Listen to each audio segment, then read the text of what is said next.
Welcome to Q&A practice. Let's get started with some for-voice practice. We'll start with the plaintiff. Here we go. That's fine. $6,000 went to the corporation, and that is fine for my purposes. Do you have records to indicate how much money was initially vested in the corporation? Yes. Do you have those with you? No. Could you make those available? I think I can. When you say how much, you mean how much cash actually went into the corporation, cash or other assets.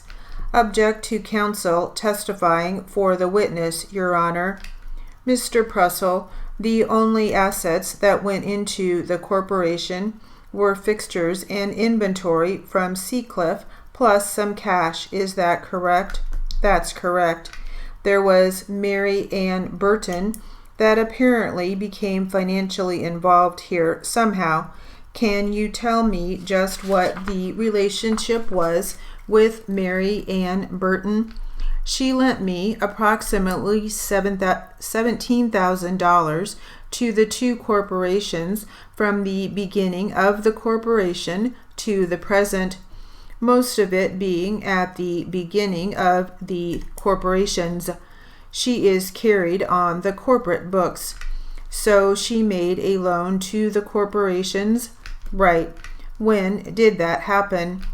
The end of 98, beginning of 99. I think it was $5,000 or $7,000 the end of 98, then the balance or whatever in 99. About $5,000 in 98 and about $12,000 in 1999. I think he testified about 5 to 7. I think 7 in 98 and 10 in 99.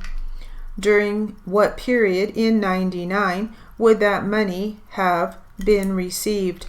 I think it was March of 99. Does he know what month? No. She loaned that money to the corporations and not to you personally? Right. Do you have any documents evidencing the loan? Yes. Do you have those with you? No. Can you make those available? Yes.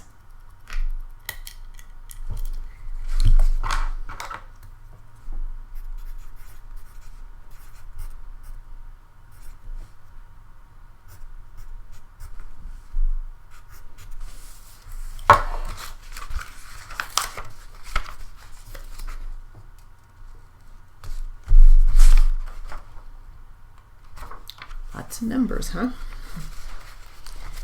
All right, back to our other transcript.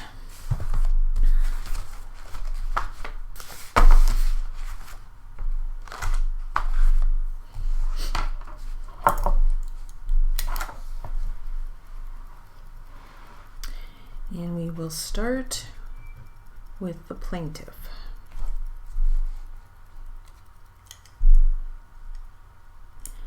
And I think you may have already told me, but did one of them ride in the back with you on the way to the hospital?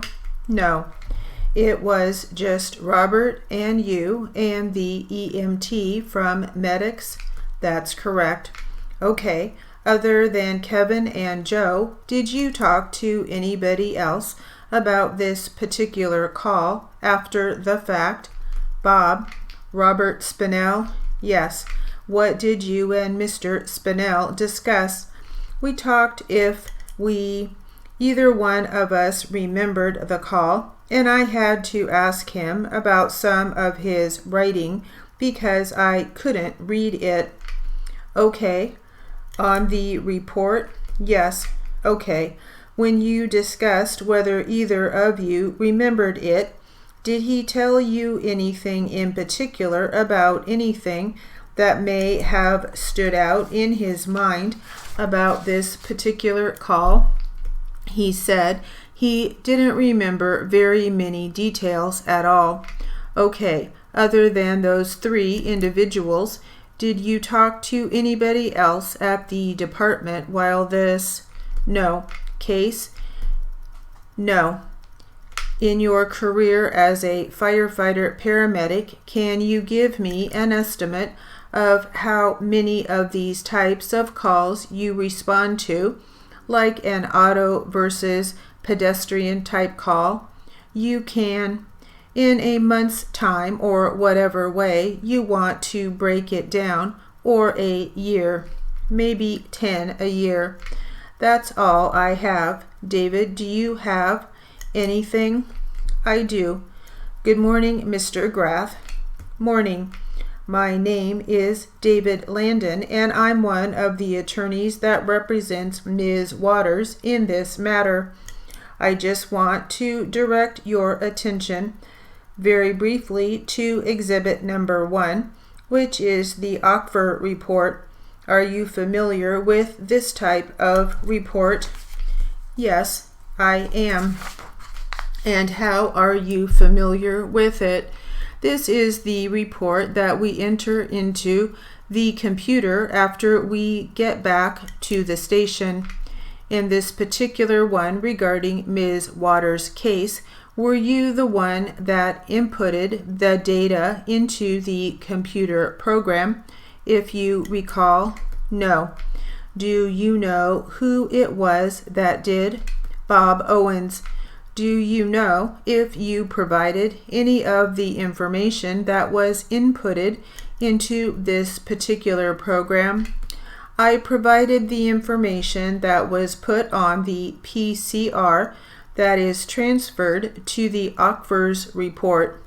So part of your custom and practice, or the firefighter paramedics that you work with, the first document that would be filled out in this type of case is the pre-hospital care report. Is that correct? Yes.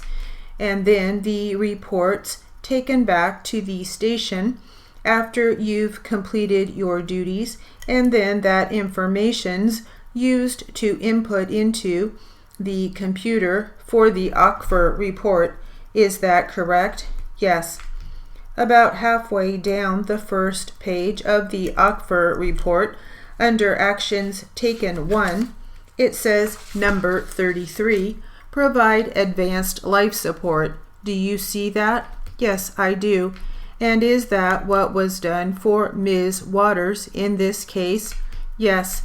What does advanced life support entail, just in general? Starting IVs, checking blood sugars, putting a patient on the monitor, heart monitor, giving any type of medications. Those are just like typical roles that a paramedic would perform. The last entry on page 1 of that OCFR report, it says provide basic life support. Can you just in general describe the difference between advanced life support and basic life support? Advanced life support is performed by a paramedic, and it is a paramedic level skill such as a monitor, an IV, blood glucose testing, medications. EMT skills would be taking vitals, putting somebody on a backboard, C-spine, wrapping any type of injuries, splinting, ice, things like that. Is it fair to say that when you're required to provide advanced life support over and above the basic life support, that's for those that are critically injured or maybe even in a life-threatening state? I'll object that it's vague and ambiguous. There is a potential for a life-threatening situation. Did anybody from your unit, including yourself, make that determination on the evening of February 18th, 2006, that this was potentially life-threatening in Ms. Waters? This incident? Yes. And who was it that made that determination? If you recall, myself. And what was it, based on your observations, treatment, and care that you rendered, brought you to that particular conclusion? The mechanism of injury and the type of injuries found on the patient. And what types of injuries in particular do you recall? Head trauma. There was noted left frontal hematoma and laceration to the right side of the head, and then other associated injuries of being hit by a vehicle. And in your 7.5 years with the Orange County Fire Authority, tending to about 10 of these types of cases every year, have you been privy to those cases similar to the one that Ms. Waters was involved in that ultimately led to death to the patient you were rendering care? I'll object. It's vague and ambiguous and incomplete hypothetical.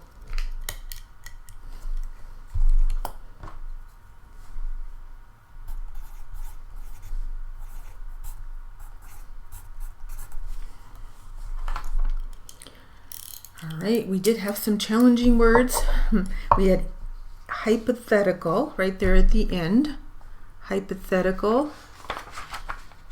And see some medical terminology. Hematoma, laceration, mechanism,